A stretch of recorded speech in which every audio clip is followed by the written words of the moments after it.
Hey guys, welcome back to another video. Ranjit here. So this video is all about Secretariat Assistant Examination, especially about the cut-off confusion. അതായത് degree level preliminary examination കഴിഞ്ഞതിന് ശേഷം ആസ്പിരൻസിനിടയിലുള്ള വളരെ മേജറായിട്ടൊരു കൺഫ്യൂഷനാണ് ഈ ഒരു എക്സാമിനേഷന് വേണ്ടി, especially secretariat അസിസ്റ്റൻറ്റിന് വേണ്ടിയുള്ള cut off നിങ്ങൾ clear ചെയ്യുമോ, മെയിൻസ് എക്സാമിനേഷൻ്റെ പഠനം സ്റ്റാർട്ട് ചെയ്യണോ, ഇങ്ങനെയുള്ള കൺഫ്യൂഷൻസ് അതാണ് നമ്മൾ ഇന്ന് ഈ ഒരു വീഡിയോയിലൂടെ ക്ലിയർ ചെയ്യാനായിട്ട് ശ്രമിക്കുന്നത്. ട്രസ്റ്റ് മീ, ഒരല്പം പേഷ്യൻസോടുകൂടി നിങ്ങൾ ഈ ഒരു വീഡിയോ മുഴുവനായിട്ട് കാണുകയാണെങ്കിൽ ആ ഒരു കൺഫ്യൂഷൻ നിങ്ങൾക്ക് ക്ലിയർ ചെയ്യാനായിട്ട് സാധിക്കും, ഒരു ക്ലാരിറ്റി നിങ്ങൾക്ക് ലഭിക്കും. സോ ഇതാണ് നമ്മൾ ഇന്ന് ബേസിക്കലി ഡിസ്കസ് ചെയ്യാനായിട്ട് പോകുന്നത്. Who should start preparing for the mains examination. So without for the delay let's get started. So ആദ്യമായിട്ട് നമുക്ക് ഈ കൺഫ്യൂഷൻ ഒന്ന് അഡ്രസ് ചെയ്യാം. എന്തുകൊണ്ടാണ് ഇത്തരത്തിലുള്ളൊരു കൺഫ്യൂഷൻ ആസ്പിരൻസിനിടയിൽ വരുന്നത് എന്നതിനെക്കുറിച്ച്. അതിൽ ആദ്യത്തെ പോയിന്റ് ഓഫ് കോഴ്സ്, ഈ രണ്ട് ഫേസിലും it had very different difficulty levels. So ഈ രണ്ട് എക്സാമിനേഷൻസിൻ്റെയും ഡിഫിക്കൽട്ടി ലെവൽസ് എന്ന് പറയുന്നത് വളരെയധികം വ്യത്യസ്തമായിരുന്നു. ഇത് നമ്മൾ ഓരോ ഫേസിൻ്റെയും റിവ്യൂ വീഡിയോയിൽ വളരെ വ്യക്തമായിട്ട് മെൻഷൻ ചെയ്തിട്ടുള്ള ഒരു കാര്യമാണ്. ഇത് രണ്ടാമത്തെ പോയിന്റ് എന്ന് പറയുന്നത്, on top of that normalisation makes it even more unpredictable. ഈ കട്ട് ഓഫ് മാർക്സ് എന്നുള്ളത് നോർമലൈസേഷന് ശേഷം കൂടുതൽ അൺപ്രഡിക്റ്റബിൾ ആകും എന്നുള്ളൊരു കാര്യമാണ്. കാരണം ഈ ഡിഫിക്കൽട്ടി ലെവലിൽ വന്നിട്ടുള്ള ആ ഒരു ഡിസ്പാരിറ്റി തന്നെയാണ്. ഇനി മൂന്നാമത്തെ പോയിന്റ്, ഈ കാര്യങ്ങൾ ഉള്ളതുകൊണ്ട് തന്നെ many aspirants feel their score will be border line. അതായത് ആദ്യഘട്ടത്തിൽ പരീക്ഷ എഴുതിയ ആളുകൾ മാർക്സ് വളരെയധികം കുറഞ്ഞു പോയോ എന്നൊരു സംശയം കൊണ്ട് അത്തരത്തിൽ ബോർഡർ ലൈൻ ആകും സ്കോർ എന്നൊരു സംശയത്തിലുള്ള ആളുകളുണ്ട്. രണ്ടാമത്തെ ഫേസിലാണ് എങ്കിൽ അതൊരല്പം എളുപ്പമായിരുന്നു, അതുകൊണ്ട് തന്നെ നിങ്ങളുടെ സ്കോർ മതിയാകുമോ എന്ന രീതിയിൽ സംശയമുള്ള ആളുകൾ. ഇതുകൊണ്ടാണ് ഈ കൺഫ്യൂഷൻസ് വരുന്നത്.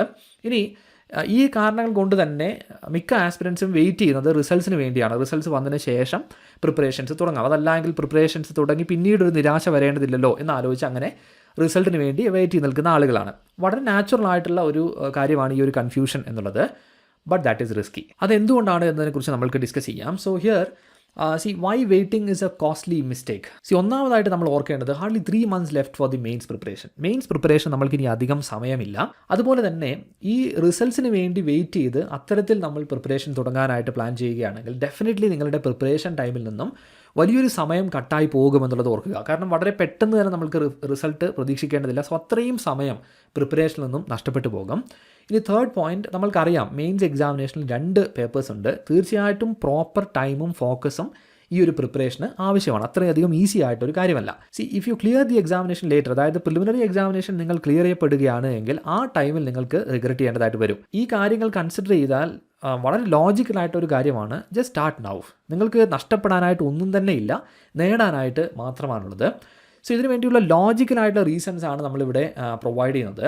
That why you should start preparing now. അതിനെ സാധൂകരിക്കുന്ന ആ ലോജിക്കലായിട്ടുള്ള കാര്യങ്ങൾ എന്തൊക്കെയാണ് എന്നതിനെക്കുറിച്ചാണ്. സോ ആദ്യമായിട്ട് നോക്കേണ്ടത്, ഈ പുതിയ പാറ്റേണിൽ നമ്മൾക്ക് മെയിൻസ് എക്സാമിനേഷൻ്റെ ഭാഗമായിട്ട് 2 പേപ്പേഴ്സ് ഉണ്ട്. അതോടൊപ്പം തന്നെ ഒരു ഇൻ്റർവ്യൂവും ഇതിൻ്റെ ഒരു റാങ്ക് മേക്കിംഗ് സ്റ്റേജിലുണ്ട്. മുൻപ് ഈ ഒരു സിറ്റുവേഷൻ ഇങ്ങനെ ആയിരുന്നില്ല. മെയിൻസിൽ നമ്മൾക്ക് ഒരേ ഒരു പേപ്പർ മാത്രമാണ് ഉണ്ടായിരുന്നത്. അത് മാത്രമായിരുന്നു ആ ഒരു റാങ്ക് മേക്കിംഗ് എന്നുള്ളൊരു സ്റ്റേജ്.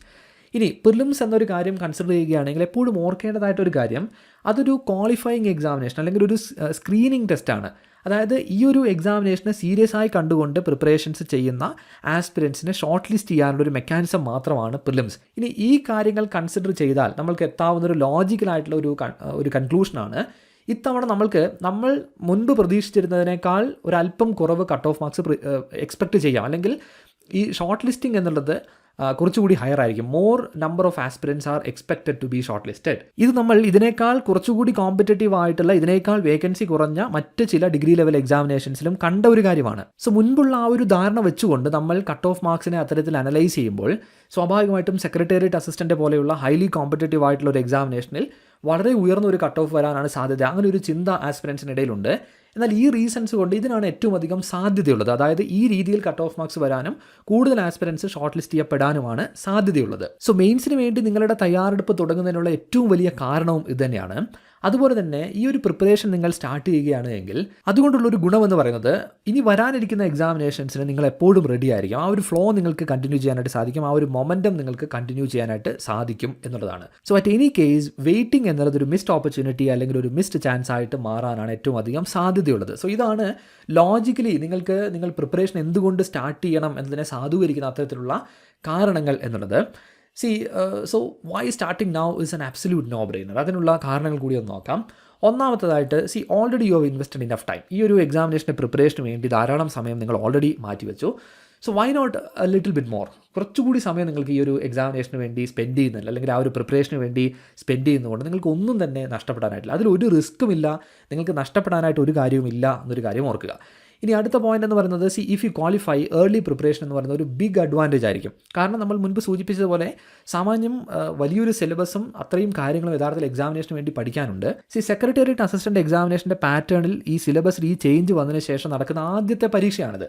അതിൻ്റെ ഒരു വലിയ അഡ്വാൻറ്റേജ് നിങ്ങൾക്ക് തീർച്ചയായിട്ടും ലഭിക്കും. ഇതും നമ്മൾ മുൻപുള്ള പരീക്ഷകളിൽ കണ്ട ഒരു കാര്യമാണ്. സോ ഇത് നമ്മൾക്ക് ഈ ഒരു ഘട്ടത്തിൽ മാത്രം, അതായത് ഇത്തവണ മാത്രം സെക്രട്ടേറിയറ്റ് അസിസ്റ്റൻറ്റിൽ പ്രതീക്ഷിക്കാവുന്ന ഒരു അഡ്വാൻറ്റേജ് ആണ്.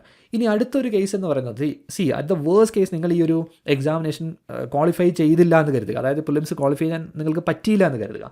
അങ്ങനെയാണ് എങ്കിൽ പോലും ഡെഫിനറ്റ്ലി ഇനി വരാനിരിക്കുന്ന ഡിഗ്രി ലെവൽ എക്സാമിനേഷൻസിനും മറ്റ് എക്സാമിനേഷൻസിനും ഒക്കെ ഈ ഒരു പഠനം, ഈ ഒരു പ്രിപ്പറേഷൻ നിങ്ങൾക്ക് തീർച്ചയായിട്ടും ഹെൽപ്ഫുൾ ആയിരിക്കും. സോ ഇതിൽ ഏത് സിനാരിയോ കൺസിഡർ ചെയ്താലും ഒരിക്കലും ഈ പ്രിപ്പറേഷൻ കൊണ്ട് നിങ്ങൾക്ക് ഒരു നഷ്ടവും ഉണ്ടാവുകയില്ല. അതുകൊണ്ട് തന്നെ ഞാൻ സജസ്റ്റ് ചെയ്യുക, ഇപ്പോഴുള്ള ഈ ഒരു ഘട്ടത്തിൽ ഏറ്റവും സ്മാർട്ടായിട്ടുള്ള മൂവ് എന്ന് പറയുന്നത് ഈ ഒരു എക്സാമിനേഷൻ്റെ കണ്ടീഷനും അതോടൊപ്പം തന്നെ ഫ്യൂച്ചറിലുള്ള ബെനിഫിറ്റ്സും ഇതെല്ലാം ലോങ് ടേം ബെനിഫിറ്റ്സും ഒക്കെ കൺസിഡർ ചെയ്തുകൊണ്ട് നിങ്ങൾ പ്രിപ്പറേഷൻ സ്റ്റാർട്ട് ചെയ്യുക എന്നുള്ളതാണ്. ഓരോ ഘട്ടത്തിലെയും അനാലിസിസ് വീഡിയോയിൽ തന്നെ നമ്മൾ വളരെ വ്യക്തമായിട്ട് മെൻഷൻ ചെയ്തിട്ടുണ്ട്. ഒരു ഗുഡ് സ്കോർ എന്തായിരിക്കും, അതുപോലെ തന്നെ റിയലിസ്റ്റിക് ആയിട്ടുള്ള ഒരു പാർ സ്കോർ എന്തായിരിക്കും, ഒരു ഗുഡ് സ്കോർ എന്തായിരിക്കും, ആ കാര്യം നമ്മൾ ഡിസ്കസ് ചെയ്തിട്ടുണ്ട്. ആദ്യ ഘട്ടത്തിലൊക്കെ നമ്മൾ പറഞ്ഞൊരു കാര്യമാണ്, ആദ്യഘട്ട പരീക്ഷയിൽ ഈവൻ ഒരു ക്ലോസ് ടു 40-45 മാർക്സ് ഉള്ള ആളുകൾ, രണ്ടാമത്തെ ഘട്ടത്തിൽ ക്ലോസ് ടു 50% ഉള്ള ആളുകൾ, ഇവരൊക്കെ തീർച്ചയായിട്ടും ഈ ഒരു എക്സാമിനേഷൻ്റെ പ്രിപ്പറേഷൻ മുന്നോട്ട് കൊണ്ടുപോവുക. And please do join us on Telegram. Most important ആയിട്ടുള്ള അപ്ഡേറ്റുകൾ, എസെൻഷ്യൽ മെറ്റീരിയൽസ് ഇതെല്ലാം തന്നെ നമ്മൾ നമ്മുടെ പബ്ലിക് ടെലിഗ്രാം ചാനൽ വഴിയായിരിക്കും അപ്ഡേറ്റ് ചെയ്യുക. നമ്മൾ ഇന്ന് ഈ ഒരു വീഡിയോയിൽ സൂചിപ്പിച്ചത് ഈ ഒരു എക്സാമിനേഷന് വേണ്ടി, ഈ മെയിൻസ് പരീക്ഷയുടെ പ്രിപ്പറേഷൻ നിങ്ങൾ തുടങ്ങുന്നതിനായിട്ടുള്ള അതിന് വേണ്ടിയുള്ള ലോജിക്കലായിട്ടുള്ള ചില റീസൺസ് ആണ്. ഇതിൽ നിങ്ങൾ കൺവിൻസിംഗ് ആണ്, നിങ്ങളുടെ സാഹചര്യം അതിനനുസരിച്ചാണ് എങ്കിൽ തീർച്ചയായിട്ടും നിങ്ങൾ പ്രിപ്പറേഷൻസുമായിട്ട് മുന്നോട്ട് പോകുക. മറ്റ് പ്രയോറിറ്റീസ് നിങ്ങൾക്ക് ഈ ഒരു ഘട്ടത്തിലില്ല എങ്കിൽ ഈ പ്രിപ്പറേഷൻ കൊണ്ട് നിങ്ങൾക്ക് ഒരു നഷ്ടവും ഉണ്ടാകാനായിട്ട് പോകുന്നില്ല, മറിച്ച് ഗുണം മാത്രമാണ് ഉണ്ടാവുക. ഇത്രയും കാര്യങ്ങളാണ് ഈ ഒരു പർട്ടിക്കുലർ വീഡിയോയിൽ സൂചിപ്പിക്കാനായിട്ടുള്ളത്. പ്രിപ്പറേഷനുമായി ബന്ധപ്പെട്ട് നിങ്ങൾ എക്സ്പെക്ട് ചെയ്യുന്ന വീഡിയോസ്, നിങ്ങൾ പ്രതീക്ഷിക്കുന്ന കാര്യങ്ങൾ ഇതെല്ലാം തന്നെ കമൻറ്റ് സെക്ഷനിലൂടെ അറിയിക്കാവുന്നതാണ്. അടുത്തൊരു വീഡിയോയിൽ മെയിൻസ് എക്സാമിനേഷന് വേണ്ടിയുള്ള ഏറ്റവും സ്മാർട്ട് ആയിട്ടുള്ള ഒരു സ്റ്റഡി പ്ലാൻ ആയിരിക്കും നമ്മൾ പ്രൊവൈഡ് ചെയ്യുക. Stay tune for that. And if you first time here, then make sure to subscribe as well. Thank you so much guys for watching this particular video, and I hope to see you in the next one.